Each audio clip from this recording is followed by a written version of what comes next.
Salut, salut, que Dieu vous bénisse. Bienvenue à votre capsule d'édification spéciale vacances, spécialité.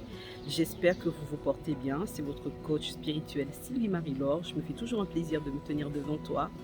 Là, comme tu peux le voir, je suis sur mon lieu de vacances. Donc le montage, ça va pas être top. Les arrangements ne vont pas être top. Mais je tenais tout particulièrement à t'encourager à regarder à toi. La pensée du jour, c'est regarde à l'intérieur de toi. Parce que pendant ces vacances, le Saint-Esprit m'a beaucoup parlé de l'être intérieur. Et malheureusement, nous ne prenons pas assez de temps pour pouvoir travailler notre intérieur. Nous ne prenons pas assez de temps pour pouvoir investir dans notre être intérieur. Nous négligeons notre être intérieur parce que nous sommes dans un monde physique. Et malheureusement, dans ce monde physique, il faut paraître, il faut avoir un bel aspect extérieur, il faut bien présenter. Et donc, nous investissons énormément de temps, d'énergie, de finances dans tout ce qui est cosmétique, physique, voilà, beauté extérieure. Mais n'oublie pas, il est écrit en Proverbe chapitre 23, verset 7, que tel un homme pense, tel qu'il est dans son âme, c'est tel qu'il est. Donc, ce qui fait ton véritable toi, ce n'est pas tant ton aspect physique, mais c'est ce que tu es à l'intérieur de toi, ce que ton âme est, ce que tu nourris comme pensée. Donc, je veux t'encourager à vraiment faire attention à tes pensées, parce qu'au final, à force de penser à quelque chose, on le devient. Donc, si tes pensées sont plutôt négatives, toujours penchées ou tendance vers la dépression, vers le négatif, vers le pessimisme, je t'encouragerais vraiment à revoir les pensées de ton cœur parce que ça va constituer un moteur pour ta vie.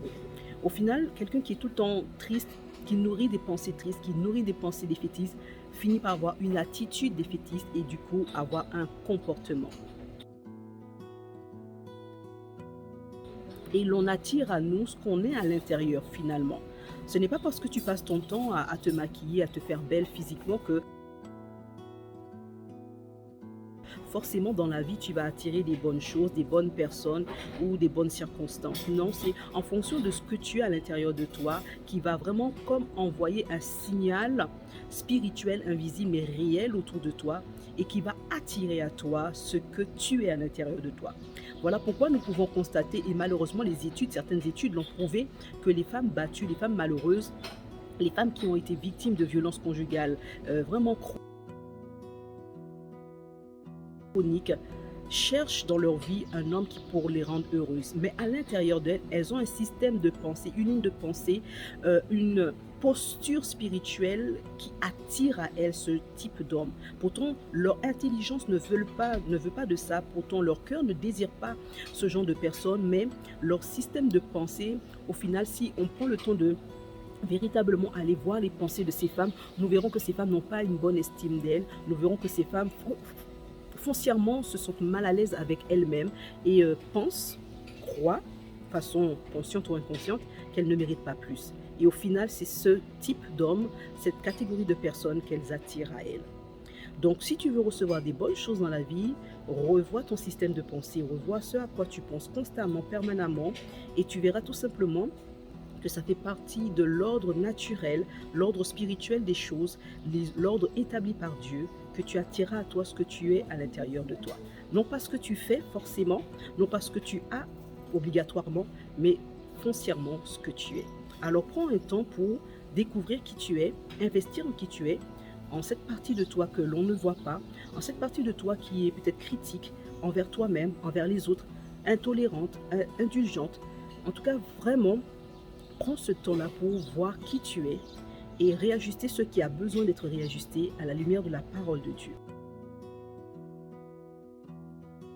Voilà pourquoi il est nécessaire de méditer la parole. La parole est une lumière qui met le focus sur là où ça ne va pas. Non seulement pour nous montrer nos faiblesses et nos défaillances, mais apporter une nette correction à notre façon de penser. Voilà pourquoi il est écrit aussi en Romains chapitre 12, verset 2, de ne pas se conformer au système de pensée du monde, mais à se laisser transformer. Comment? Pas en cherchant à faire des efforts, pas en cherchant à lire des livres, pas en cherchant à copier ou à imiter X ou Y, mais à être renouvelé dans nos façons de penser.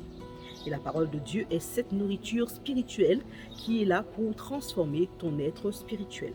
Donc si tu veux changer de mentalité, si tu veux avoir une mentalité saine, si tu veux avoir une façon de penser saine de toi, du monde, des autres, alors ne va pas forcément te vautrer dans des séances de yoga, dans des séances de pensée positive. Non, ça c'est des sciences humaines. Mais il y a une science bien plus supérieure à toutes celles-ci qui est la parole de Dieu. Dieu t'a donné la parole pour qu'elle puisse être une nourriture pour toi. Une fois que tu seras nourri, fortifié dans ton être intérieur, cela ne sera qu'une question de temps pour que cela se laisse voir dans ton extérieur. Voilà cette courte pensée que j'avais pour toi du lieu de mes vacances. Et je souhaite vraiment que tu te portes bien, que toi aussi, si tu as en vacances, que Dieu te bénisse, te fortifie. Mais profite de ce temps de vacances pour pouvoir faire un petit bilan de qui tu es, de ton identité, d'où tu es dans la vie et qu'est-ce que tu penses vraiment de toi et quelles sont les tendances de tes pensées. Et si tu te rends compte que tes pensées sont plutôt négatives, il n'est jamais trop tard avec Dieu pour reprendre le bon chemin. Allez, je te souhaite une excellente journée, une bonne semaine et on se dit à lundi prochain par la grâce de Dieu. Allez, ciao!